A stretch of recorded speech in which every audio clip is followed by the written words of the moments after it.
Items needed to sweat and solder copper are a 4-way sander, copper cutters, solder, and flux. First, sand the connection down to make sure you have a clean fitting to work with. Do the same with the pipe.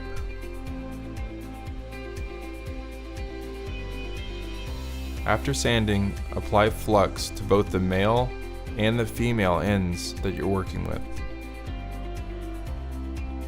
Insert the pipe into the fitting.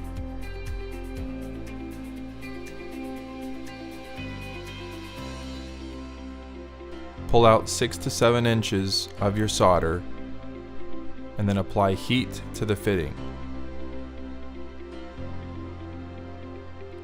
After 5 to 6 seconds of heat, apply the solder to the joint until the fitting draws the solder into itself. Then apply flux to both cool and set the solder. Then with the rag, dry off the pipe.